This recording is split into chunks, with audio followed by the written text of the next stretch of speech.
It's time for Two Guys on Mobile. Oh, that sounds weird. It is May 20th, 2011. My name is Rob Woodbridge, one of your hosts. And with me, as always, the other guy on mobile, Jeff Bacon. Jeff Bacon from Ascension Cross Media. Thank you. Found at bacononthego.com. You can find me, of course, at untether.tv. So what's with the name? Two Guys on Mobile. This is the podcast formerly known as The Week in Mobile. But there were so many the weeks in that, this week in that, this week in that, so we didn't want to get anybody confused about what we're talking about. And sometimes what we talk about really didn't happen in the last week. So we're going to genericize this, but really bring our focus into talking about a few really important stories that are happening in mobile, trends that are happening in mobile, maybe answer some questions if you have some at the same time, but still keeping that lighthearted, witty banter that we are known for. Right, Bacon? You got to keep the witty banter. Got to keep the witty banter. So this is episode 15, right? Yeah, something like that. Yeah, we're up in the teens now as we scramble to figure this out. We're up in the teens, but this is just a switch over. You don't have to change anything in your RSS feeds. You don't have to change anything. We're just going to continue it over, but we're going to be known as Two Guys on Mobile. I being one of them. And in fact, we are at episode 16. 16. Now. Today is 16. Well, that's great. Sweet 16. So, Two Guys on Mobile, Two Guys on Mobile, Two Guys on Mobile. It's going to take us a little bit of time to get that right, but welcome to Two Guys on Mobile.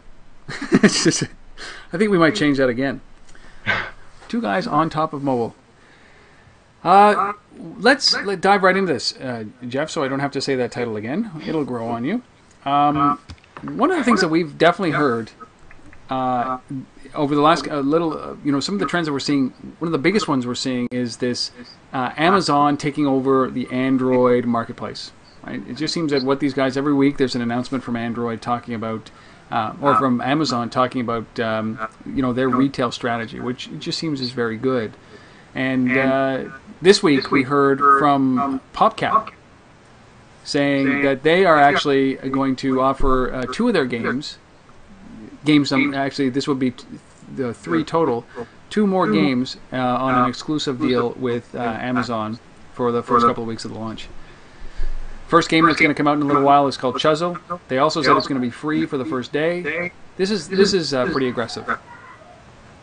Yeah, very aggressive, and it's an interesting move and one that really shows Amazon flexing its retail muscles and what it has learned from however many millions or billions of products that Amazon has sold over the last couple of decades of being online. So, when we were running Bplay at Magmic, our retail storefront for BlackBerry gaming content, we were always looking to have exclusivity for a period of time on titles. We would release our titles first on Bplay to drive the customer perception that when they're arriving there and they see feature stuff on Bplay, that's where they should go to look for something first.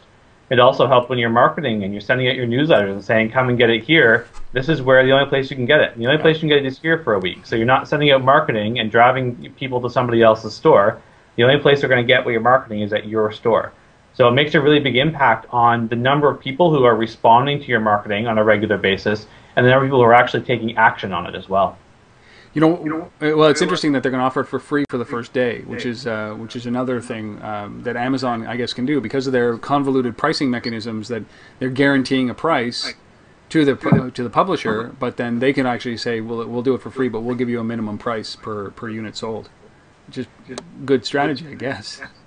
Yeah, well, I mean, what it's doing right now is driving interest, right? Amazon is trying to get everybody who has an Android device to install the Amazon App Store because it's not installed by default. Yeah. Whereas the Google one, the Android market, is installed by default. So Amazon's first order of business is get users. Amazon is acting like social networks act, right? Like all these social networks out there that have no revenue, their goal is get users, get users, get users, because that's what everybody wants to see. And once you have a bunch of users, then monetize them. Then getting 1 cent per user actually adds up.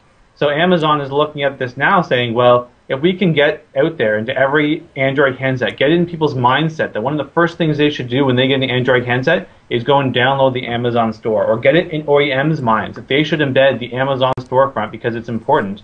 Once they hit that volume of user base, then it doesn't matter whether they're giving stuff a day for free because the volume of sales they'll make after it more than makes up for that because they've gained that volume. How do you think they negotiated this? I mean, they must have a good relationship with PopCap in order to be able to get this kind of exclusivity, or do you think that they're the only ones? I mean, certainly Android or Google is not going out there talking to PopCap for an exclusive deal. Hey, if I'm a games manufacturer doing an Android game, I'm knocking down Amazon's door saying, hey, you want to feature my application for 2 weeks in exchange for having 1 day you're giving away for free, but you're still paying me for those free games? Like, sign me up. Like, don't even tell me the terms and conditions. Show me the paperwork to sign that you're going to feature my game for 2 weeks. Like, that's gold for game developers. I don't think Amazon is going to have a problem at all finding developers and finding content to be involved in those kind of promotions. That's what everybody says is one of the big things about how do you sell games and how do you sell applications on mobile is get featured. Amazon is saying, here, this is how you get featured. Here's our terms and conditions for it. Google isn't going out and saying, here's 2 weeks of featuring for this. There's no like terms and conditions for it. So, what's interesting though is that this is really what comes to light here is the maturity of a retail-focused organization versus Google, which has no clue about retail. They're just terrible on everything that has to do with retail. They abandon the Nexus sales directly. They're not good at retail. Amazon, arguably the greatest retailer on the planet. And now they're applying everything that they've learned in online retailing to the mobile world, and basically what seems to be catching up quickly to the Android marketplace, and offering a better experience, and offering all of their recommendation engine technology and their trusted brand, and that's probably what is attracting everybody from the game publishers all the way down to the people that are buying the devices or the apps. Yeah, well, I mean, it's like the analogy where we say Amazon is the Walmart of digital, right? Amazon online is Walmart offline. And all the analogies are true. Getting on Amazon is what everybody wants to strive for. Getting in a Walmart store is what everybody strives for. And you hear, industries will complain as though, oh, Walmart is squeezing us on prices. But if Walmart says, well, do you want out of the store? No, that's okay. It's okay. Take your extra couple of cents off because they make so much money off of that big storefront. Amazon's the exact same way. People are like, oh, I don't know about these terms, blah, blah, blah. And Amazon's, okay, well, you don't have to put your stuff on our store that we sell the more digital content of anybody in the world. It's like, oh, wait, maybe that's a trade-off that I'm actually willing to accept. Yep. And I think that you'll see that as Amazon goes and tweaks the store and gains the users and runs it like a store and runs it like, this is how we're starting a digital store. What's the best way to start a digital store? What's the best marketing for it? All those learnings that they've done on digital marketplace over the last however many years, they're going to apply, and they're going to do it better. Unless Google is going to hire a massive team that's going to be a retail-focused team for Android market and make that a big focus, I mean, a whole company doing it is going to do it better than a small division within another company. It's really interesting because one of the biggest challenges on the iOS platform, on Apple's platform, is findability now with this core huge number of apps, and using iTunes to get in there and try to find an app, and what's relevant to you and what other people bought that might be similar, their recommendation engine. Apple's very good at retail, but they were handcuffed by iTunes by going into an existing platform that may not have been best suited for apps.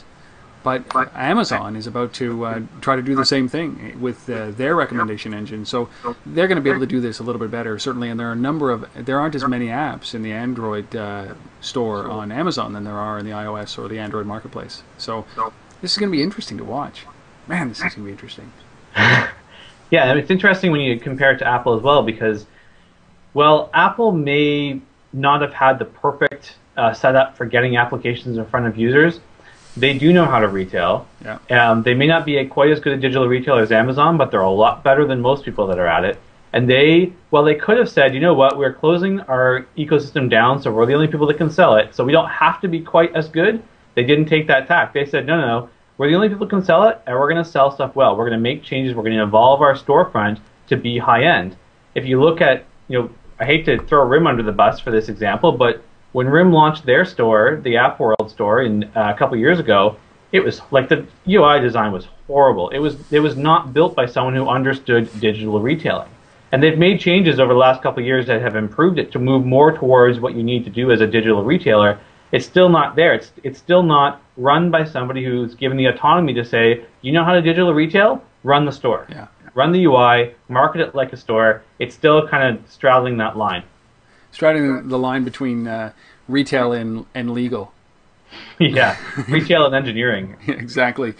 So they're going to release Chuzzle this coming week, I think it is. And then they're going to release Plants vs. Zombies sometime in the next month. And these are 2-week exclusive deals, right? And they did Angry Birds Rio beforehand, which was another exclusive deal. I mean, is 2 weeks the optimum time here? Is this, I mean, does that really make that much of a difference?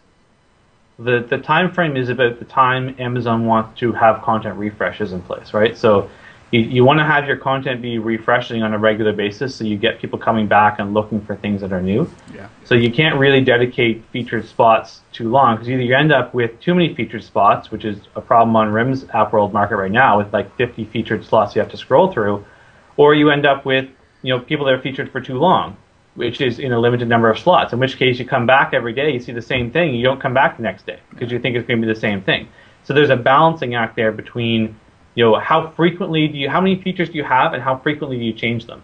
And you have to play with those parameters. And Amazon, obviously, from their website, having evolved that site many, many times on a maybe quarterly basis for the last 15 years, they know how to do that balancing act between how long something should be featured, how long something shouldn't be featured, in order to keep people coming back to the store. So I think that's a good time frame, and the time frame probably should be more like a week. But with these big titles and these big publicity, you can extend it out longer because the number of people that are going to respond to it is going to be higher. So your long tail is going to be a little higher on your promotion. So you can extend it out, past what would probably ideally be more like a week time frame for most titles. And then your AAA massive ones have some extra legs, can go a little longer than that. I wonder how closely they tie it to Android phone releases. So some of the bigger tablets or some of the bigger phone releases might be coming out in the next month, and does the length of time that they say featured really be impacted by the fact that some of the best phones are coming out in the next month or the next 6 weeks? I don't know. It could be. Yeah, I don't know. I don't have a schedule. I don't have an Android device launch schedule handy to check and compare it to. But there's one coming out every day, pretty much, I think. Well, yeah, it was like back in the days of J2ME phones. It's like, what phones are you working on next month? I'm like, I don't know. I still got this month's phones to deal with. I haven't finished. I'm 60 platforms behind, or 60 devices behind. Exactly. I don't think that there's any coincidence that what Amazon's doing is in the game space, because there was another report that was released this week which said that there are 5 million games a day being downloaded on the iOS platform. 5 million games a day. So it doesn't strike me as odd that Amazon has gone with with Popcap, one of the largest game providers, and probably the most stable game provider out there right now, maybe about to go public. And gaming, because it seems like there's a never-ending appetite for games, for mobile games to be downloaded. 5 million a day. But you get the buzz from games too, right? I mean, they could feature a popular application, but right now you get a little more buzz on mobile if you're featuring popular games for people, just because the penetration of gaming on mobile is so high. Like you say, that 5 million downloads a day, you're hitting a pretty large percentage of the market every day in those 5 million downloads. So Amazon knows that right now, the way to get people in is with gaming, and once they got the people in, you can start to sell your accessory products, right? Yeah. It's a supermarket. It's the same thing Walmart does, right? So what do you put in the flyer? It's what people want to come to your store for, yep. And then in the store you can sell the other stuff, but you don't put something in your flyer that people don't necessarily want, or that only 10% of people want. You want to put what's in your flyer that 90% of people want, get them to the store, and then sell them the rest of the stuff. Well, yeah, I mean, there's a big difference between Chuzzle and OmniGraph. Yeah, I think Chuzzle might attract me a little bit more. This is a big deal. I think that the open source world of Android and Amazon competing in the space is going to show Google a little bit of it's going to feed them a little bit of their own lunch here. I think that Google's got to kind of ramp it up if they think that this is going to be a revenue model for them, and going in the future, having competing stores. Bplay was a competing store, and then RIM came out with App World, and was there a big impact on that? I mean, there's been an impact over time, certainly, as the store grew. But I think that what storefronts that are off OEM portals have to do is come up with differentiators, right? And do something different, be different, have something like that exclusive deals is new. And exclusive deals is one of those. Having different types of content, featuring different products, focusing on different niches. So all those things combined. Where like when App World came out, they didn't sell themes, and Bplay sold themes and lots of themes. Yeah. So you still got the traffic from there. So you didn't see an impact even in theme sales at all until they started supporting themes on App World. So you just have to stay ahead of what the OEMs are doing, and fortunately, third-party stores have a little more flexibility to stay ahead of what OEMs are doing because they're not tied to hardware platform releases. They're not quite as tied to huge, well, in theory, infrastructure upgrades on your own, but Amazon's got enough infrastructure that they don't have to worry about infrastructure upgrades. They can roll out new things all the time and be a little more nimble on what they're actually doing. Well, this is going to be interesting over the next little while. I wonder when they release Chuzzle and Plant vs. Zombies, I wonder if these are going to have record days for Amazon when it comes to that first day when everything's free. We'll see some statistics here and how many people convert over there. RIM had that experience of convincing people to go and download a separate store because it wasn't built in early on with version 1 of App World. I don't think that they just had the strong retail experience like Amazon does to be able to do this. And once you've downloaded the App Store for Amazon, think about what else they can push through. So all of a sudden, mobile marketing becomes a very, very, very big play for Amazon when they start to get this number of people using their apps. And you have to look at the cross-selling and promotional opportunities that Amazon is going to get, in that if they can have ads out there on the web all over saying get Chuzzle free, and when you click on that, you're downloading the Amazon App Store, and that's where you get it. You drive up the number of downloads of your store. So in the one day, they get to put ads all over Facebook, all over the web, all over mobile advertising that says Chuzzle free today only. Yep.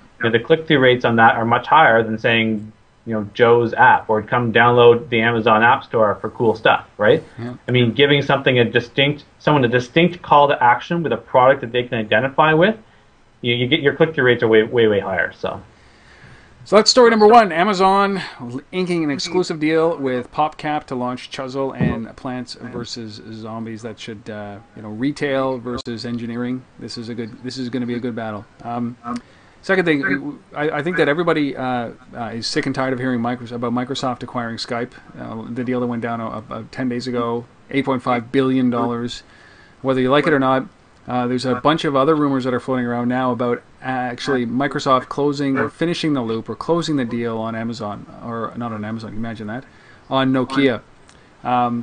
Where I think we've seen some rumors of anywhere between 30 and 80, between an acquisition for 30 or 80 billion dollars between there, to acquire Nokia's mobile business line, which is interesting because of all the possibilities that you start to think about this. This is truly micro Kia or Nokisoft that we joked about when this deal, the first time that they got into bed together. But this is a big deal, and Microsoft is obviously about to get very aggressive in this space if they're talking about if these rumors are floating around. Yeah. So part of this deal. There are naysayers and there are people who are embracing this deal, but this is a bigger play for Microsoft to leverage Nokia's infrastructure because of some of the low numbers that Windows Phone 7 has seen. I guess 1.6 million devices sold in the last quarter, puts it far behind everybody else. So I think this is another aggressive play. I mean, what's your take on this? Does this seem plausible? Well, I think that the interesting part of if Microsoft was just buying Nokia's mobile business, I would have, like 6 months ago or something, I would have said, Nah. I don't know. I think that they need something that is different. They need something that's not just going to make them another manufacturer with their own operating system, because that's what Nokia was. Now, granted, Nokia was pretty damn successful at it, and is still the #1 in terms of volume of handsets shipped in the world, I think. But they have had some problems with it, and they weren't an operating systems company, and they weren't a developer focused company before their mobile business grew up so high, and Microsoft is. So they have some advantages there that Microsoft can bring. But I think it's really what is interesting is the combination of Microsoft buying Skype and also bringing probably or maybe bringing a mobile business into the fold of building the hardware and having a soup to nuts ecosystem for mobile communications, which is not just a network feed, but is a mobile voice communications feed that can go across carrier networks, can go across Wi-Fi, or whatever connection you happen to have. So, I mean, we've talked, that marriage of Nokia, Microsoft, and Skype. Now they're talking about, a Skype handset, for example. And distributing it across Europe through Nokia, obviously done by Nokia, branded by Nokia, but with Skype on board.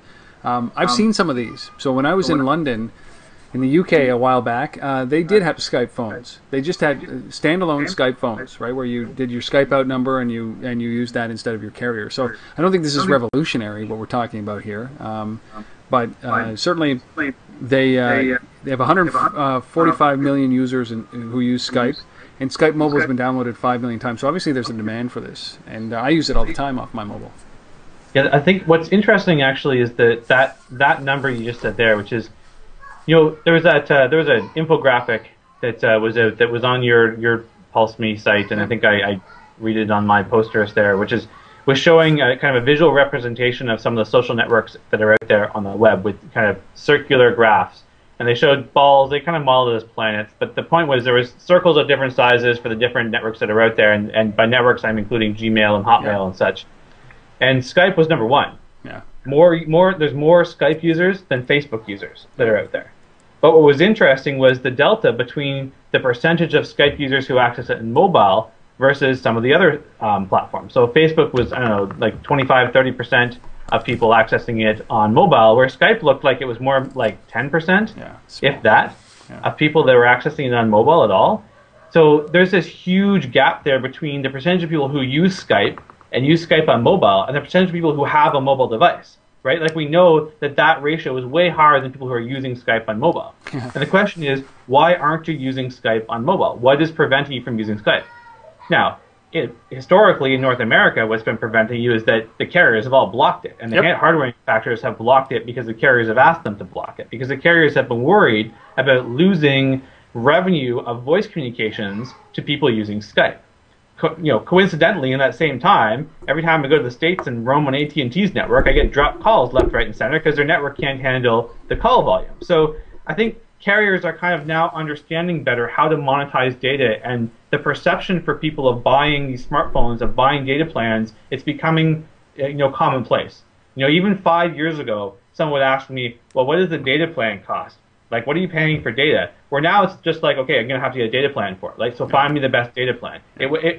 Cost is important, but it's no longer should I get a data plan, it's which data plan I should get. So if you look at Microsoft kind of coordinating this mobile handset, which you can roam over Wi-Fi or your carrier, no matter what carrier you're on, no matter what Wi-Fi network you're on. The penetration of Wi-Fi now, if you mapped out Wi-Fi locations across the world, like on top of, not on ones like they're public, just like all areas in which you can get Wi-Fi. Ultimately, you can walk most developed areas and be in Wi-Fi coverage. You may not have access to it, but you're in some sort of Wi-Fi coverage somewhere. Yeah. So having a handset that could bridge some of these Wi-Fi connections, I mean, look at it this way. What if Microsoft said to you, you can sell your Wi-Fi service at home? So if you open a port in which we'll make sure it's secure, and there's just a channel out to our servers through your network connection, yeah, it's going to use bandwidth, but we'll pay you. We'll pay you for the bandwidth that goes through that.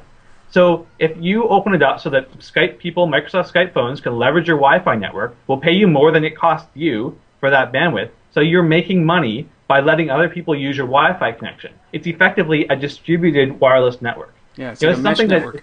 It sounds really like far-fetched in terms of, well, how many people would have to allow that to make it actually effective? But if you look back, I made the analogy earlier today that Apple disrupted the music industry by music companies saying, oh, there's no way you can distribute digital music, it's going to ruin our sales, no one will pay for music anymore.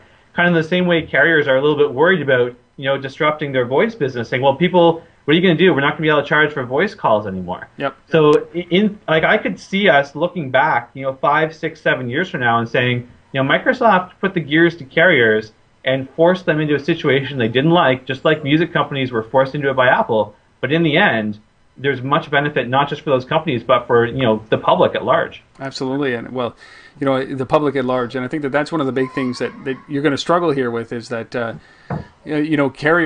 carriers aren't going to let this whole per usage or billing model go away, because it's it's whatever they charge, even if it's come down from $100 to $25, it's still a significant amount of money. Still a significant amount of money. It is, but they don't lose it. Like, if you do it right, if you organize it right, carriers are vertically integrating themselves now anyways. Rogers in Canada owns my network connection at home as well as my TV connection, and also sells a cell phone service as well. So me switching off Rogers' cell phone service to go to my Rogers network connection isn't costing them any money. It's saving them money, because it's way cheaper for them to deliver that bandwidth to me on my fixed wireline connection at home than my wireless network. Yeah, well, and that's they have to do that in order to be able to compete. It's like going into a Chapters or a big retailer and seeing stuffed animals, right? They have to do it in order to survive if they want to continue that old school model. So one of the other things that they were talking about was the OV market as a great way that Microsoft can leverage on certainly on the Nokia platform. Because we all know that Nokia makes incredible hardware. I love the Nokia hardware. It's always been a software issue, and we've said that a million times before. But OV is we've talked about it, is a massive opportunity for Microsoft to start to exploit and to leverage to push their stuff through it as well. So, and including Skype. I mean, this is a great way to begin the disruption of the classic carrier business model. I don't know. I think that. Who knows if this is going to happen? But the combination of Skype, Microsoft, and Nokia, I think, as you said a year ago, it would have made everybody shudder. But somewhere between $38.5 and $88.5 billion later, Microsoft could become preeminent and dominant again. The weird thing about that price point, though, is when you look at it, you have to ask yourself, or Microsoft has to ask themselves, is it Nokia? Do we need to spend $30 billion to buy Nokia's future hardware designs, or could we spend $10 billion to get somebody else to design hardware that's going to be as good as what Nokia is going to design? Because you're not buying their past. No. You're trying to buy their future, because they're not running Windows Phone 7 phones yet. So would it be cheaper to buy HTC, for example, than it would be buying Nokia? I think that's a question they have to ask. Well, if you think about the reference, like $30 billion for Nokia versus $8.5 for Skype, $30 billion is a good deal for Nokia, right? Because even if they're in decline, I think that they lost, quarter over quarter, year over year, this past quarter, they lost 20% market share, right? That's pretty incredible. But they were at 47.5% market share. Nobody can sustain that. So they're at 27.5% market share, 26% market share. Which is still a massive distribution opportunity. And OV is a big distribution. So you're buying that ultimately, I think. Well, they paid $8.5 billion for 650 million users on Skype. Yeah. Well, what does Nokia have that they're paying $30 billion for? They don't have 2 billion users. No, don't so, think. All of Nokia? I don't think so. Like there's five because you're going to have turnover. There's 5.4 billion mobile devices out there. Nokia owns... You got to think about... like. If you look over quarter over or year over year, that 27% market share is the number of devices sold in that quarter. But I would hazard a guess that Nokia has still a good 50, 55, 60% of all the devices that are out there on the planet. Like you think about their feature phones, developing nations, Europe, North America, there has to be, if you think about 5.4 billion phones, right? Yeah, actually, I'll buy that. Yeah. So that's still a big market, a big enough market. And before people make the decision to buy again, what are they going to be offering from? But they don't really have that market. That's the number of phones that are out there. But unlike software like Skype, where you can push an update to 650 million users, you can't update those 2 billion users with new phones. You have to sell them a new phone. It's not a free update. So the value of those users is exponentially lower than the value of the users on Skype in terms of just being able to access them. Yeah. I would agree.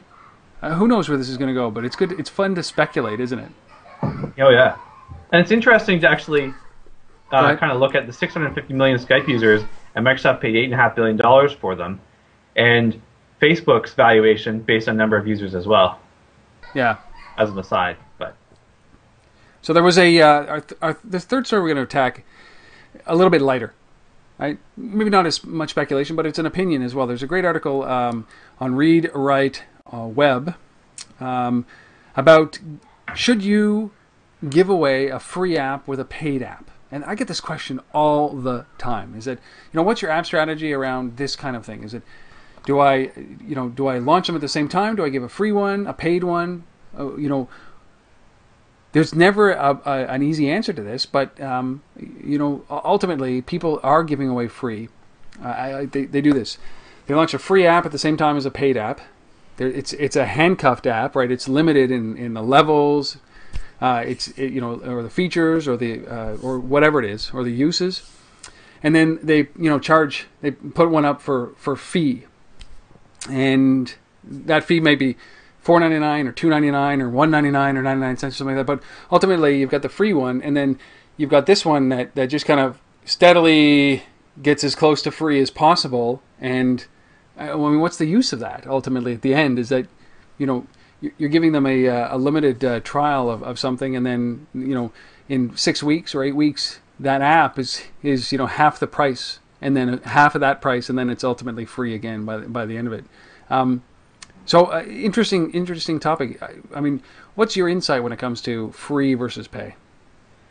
Yeah, it's a question that everybody asks me as well when they come and talk about what should they do for a mobile strategy for their product, and it's something that I've been asked a few times actually to talk about, like on a webinar in general, or in a conference here, and I'm like, I can't tell you in a webinar or in a conference to 30 or 40 people whether they should have a free app or a paid app. Yeah. I have to tell an individual person, because you have to look at what they're actually doing. What is their application? How are they trying to make money on it? What is their goals for the application?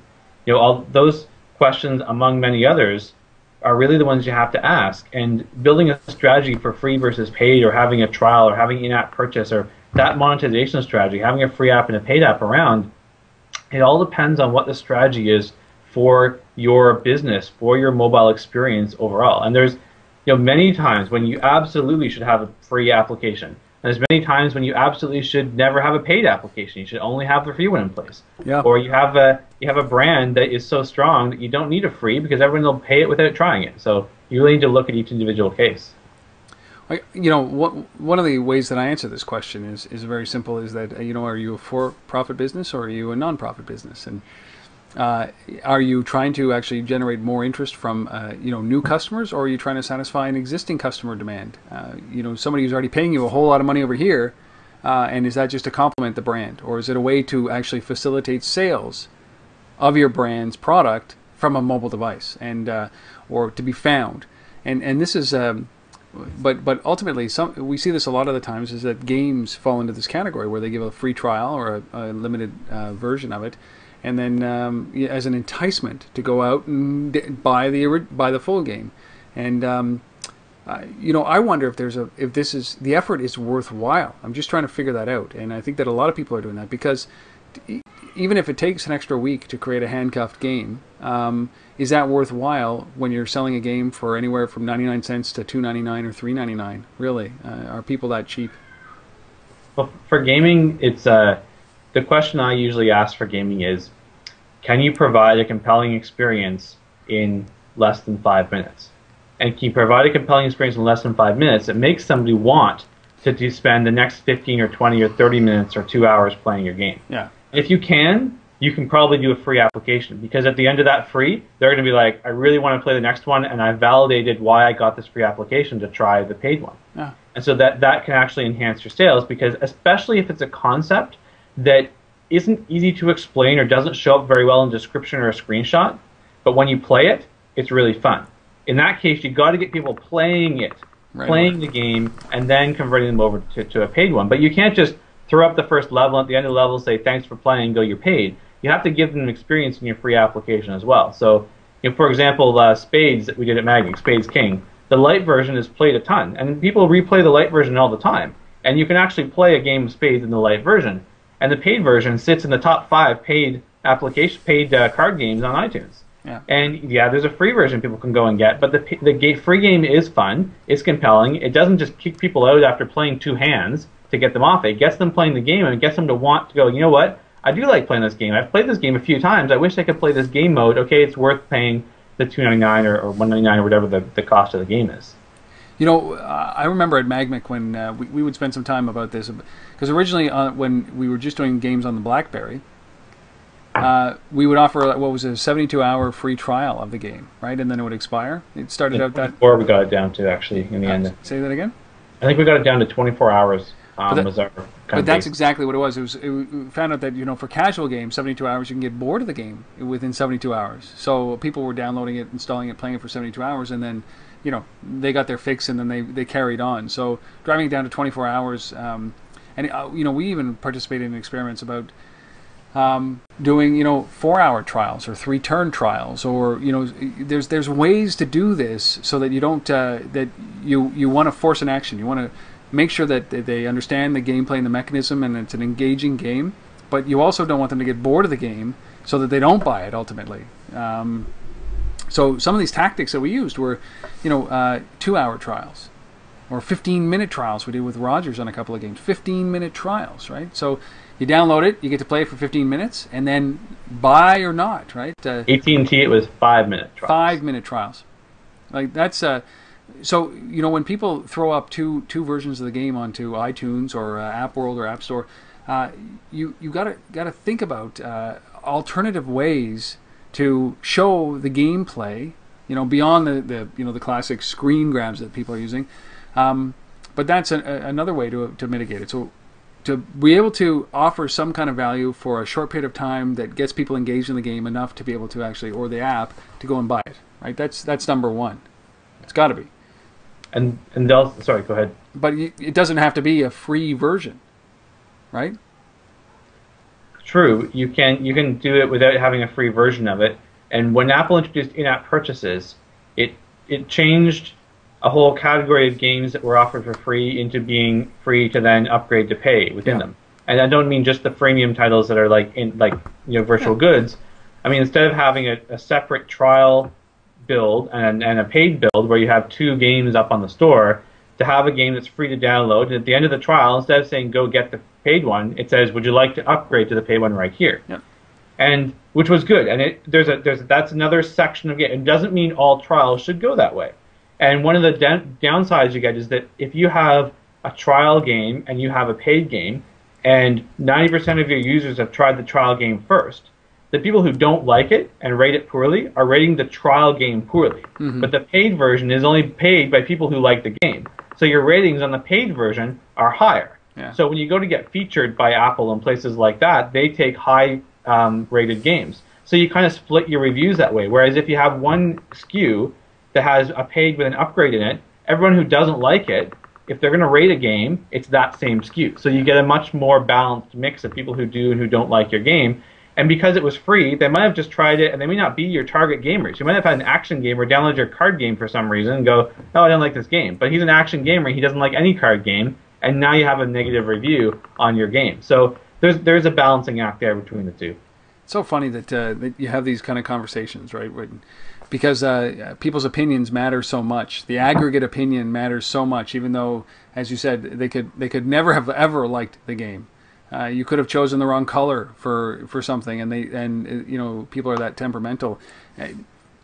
So you have to balance that. So when it comes to free trials versus versus a paid trial, I know Instapaper, which is what I'm using here, it uses any of these apps. I think it's Instapaper that did this. It's Instapaper that used to have a free trial. And people downloaded the free trial, and they just abandoned the free trial and said, "Listen, just pay the $5. You know the product's good. Just pay the money, and be damned with you with the free trial." And I always get into that. You know, that we always have these conversations around this, which is when you are committing to a title, right? You've put all the resources you can into developing a title, whether it's a game or a productivity app or anything. And you then create a second product or a second SKU, and it's a free version, and then you have your full version. Are you deflecting? Where do you drive them to first, right? Do you drive them to the free trial to get them enticed into it, or do you drive them to the full version and then, oh, by the way, there's a free you're splitting your marketing on that, which has always been a challenge. So that's why in-app purchasing, or not offering a free trial might be the best way to go if you're trying to focus all your efforts on marketing one product and you're confident that the product is actually of great value. Well, that's true, and that's the key, right? Is like if you have a good product that is going to sell a lot, then it's probably selling a lot whether you have a free trial or not. Right. However, there's not many products in that category. So you can boost your product up to closer to that line sometimes by leveraging free as a way to get people in. But you have to make sure you do it right. And you have to make sure you make the right trial for your game, whether it's an in-app purchase, whether it's a straight trial on its own, if it's number of levels, if it's time. It's not the same for every game. And that's one of the things that, as we went through those different trial testings at Magmic, we learned that this is back before. Now it seems obvious because everybody knows it. But 10 years ago, and it wasn't so obvious that the different games require different types of trials. So 2 minutes might work on this game, but another game might need 5 minutes. Or another game, it might be number of games played because you can't actually put a time limit on it. You have to let them complete a game for them to find it fun. And another game, it might be you have to have an extra tutorial in the trial or no tutorial in the trial because they're not going to go all the way through it. So you have to. It's not an easy decision, but if you go and download a ton of trials and play them, it's pretty obvious you can put them into buckets of this one is a bad trial, this one's an awesome trial, this one's somewhere in between. Yep. And so find enough ones where you think these are awesome trials and look at what they're doing, and especially if you can find products, not necessarily just games, that are within the same category as what you're trying to put out there and the same kind of demographics, see what you think is good there, and then build off of that. There's no sense reinventing the wheel all the time. If you find something else that works good, take advantage of that. Yeah, I think that's a really important lesson. Is that ultimately free? Just offering a free trial and not understanding what the outcome of that free trial is supposed to do. Like when at Rove, for example, our product was a mobile product. We offered a 30-day free trial because we knew that within that 30 days there was going to be an incident that they could use the product and they could see that it was. They didn't have to force. We didn't have to force them to use it. We knew that the average lifespan of the average length between issues in an IT department was this number of days. So if they got it up and running in this period of time, that within that 30-day cycle there was going to be something that they could use the product for and it would demonstrate the value. And I think that's one of the key things. So really, I think the lesson here is really think about why you're offering a free version of the product and look for alternatives, different ways to promote it, different ways to promote the the value of the product or the gameplay that suits the game or the app better than just doing a blanket free trial. And you can look at examples like Instapaper that you mentioned, where it's not, their example isn't relevant to somebody who's putting a new product on the market. Right. If you have a successful product that is sitting in the top paid charts, and you can see that your trial is sitting low because everybody sees your title up on the top page, so just buys it right away, and you're finding that your conversion rate isn't good anyways from the free, then it's an easy decision to make. It's like, okay, well, I can drop the free, and obviously I'm not going to see many effects because most people are discovering the app through this chart over here. You can't see my hands, but through this chart on this side where it's getting high visibility. Yep. And so those are the cases where once you've got a successful product, your trial strategy isn't quite as critical anymore as it is before you have a successful product in trying to get traction. It's good advice. So would you? So there's no quick answer. So I'm not going to ask you to do a webinar about whether or not they should offer a free trial or just go full pay. No, don't ask that question anymore. We'll offer on-demand training sessions though. Exactly. Two guys, one free trial thing, and yeah, we don't offer free trials. You get the first 2 minutes free. Yeah. Yeah. We'll listen to you for free, but if you want us to talk. That's right. So stick around to this because we're going to bring some of this kind of insight like this where we might look at tackling a problem every time we get together about some of these big issues that people are having around the mobile space, the questions that they're having that we see day in and day out that are relatively easy to go through and maybe take 10 minutes to discuss and hopefully point you in a direction.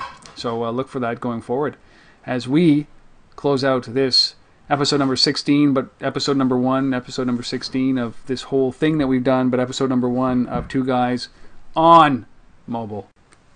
My name, obviously, Rob Woodbridge from Untether.tv. I'm always joined by the one, the only, the purveyor of everything that is mobile at Ascension Cross Media, Jeff Bacon, found at bacononthego.com, and at The Suave Hog on Twitter, and I'm at Rob Woodbridge on Twitter. And again, we always appreciate this. Give us some feedback. If you'd like to know anything, this is a great opportunity for you guys who are listening or watching to submit some questions that we will answer live on this podcast. We'll do it every week. So submit at untether@gmail.com, and or wherever you see this, post a comment, and we'll answer it on one of the shows. Or tweet us. Like send us a tweet too. That's it, Jeff. We'll get better with the two guys on mobile. It'll grow. We'll blend on it, and I'll put a temporary front graphic up here until we feel comfortable with the title. How's that? All right, because you don't want me trying to create programmer right for that title. No, we don't.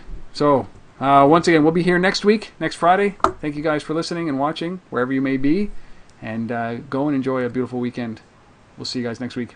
Jeff, later. See ya.